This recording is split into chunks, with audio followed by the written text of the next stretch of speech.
ప్రజాసేవతో ముందుకు వెళ్తూ 90 రోజులకు పాటు ప్రజల దాహార్తిని తీర్చిన శ్రీ సద్గురు సాయిబాబా ట్రస్ట్ వ్యవస్థాపక అధ్యక్షులు సాయిరాం రాంబాబు మీనాక్షి దంపతుల సేవలను పలువురు అభినందించారు.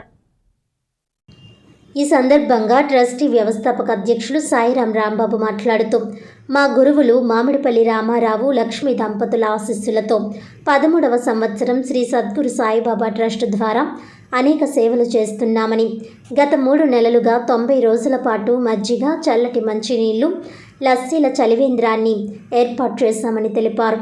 ముఖ్యంగా చుండ్రు కొండలరావు జ్ఞాపకార్థం చుండ్రు సుబ్బలక్ష్మి సహకారంతో ఈ మజ్జిగ చలివేంద్రాలు ఏర్పాటు చేయడం జరిగిందని, ఈరోజు స్వర్గీయ పాలకొండ శ్రీరామ్మూర్తి మాస్టర్ మరియు స్వర్గీయ తోట యతిరాజు పేర్ల మీద లస్సీ మజ్జిగ చలివేంద్రం ఏర్పాటు చేయడం జరిగిందన్నారు.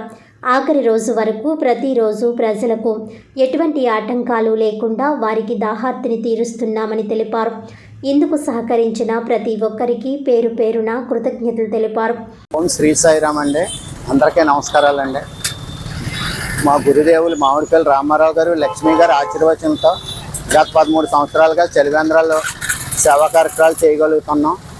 ఈరోజు 90 రోజులు పూర్తి చేసుకున్నందుకు కారణంగా మా ట్రస్ట్ ద్వారా పూర్తిగా సహకరించిన ప్రతి వారికి కూడా పేరు పేరున ధన్యవాదాలు చెప్పుకుంటూ, ఈ చుండ్రు కొండలరావు గారు పూర్తి సహాయంతో ఈ 90 రోజుల కార్యక్రమం చేసాం. అలాగే ప్రతి దాత కూడా మాకు సహకరించారు, వారికి పేరు పేరున ధన్యవాదాలు చెప్తూ, అలాగే మీడియా మిత్రులకు కూడా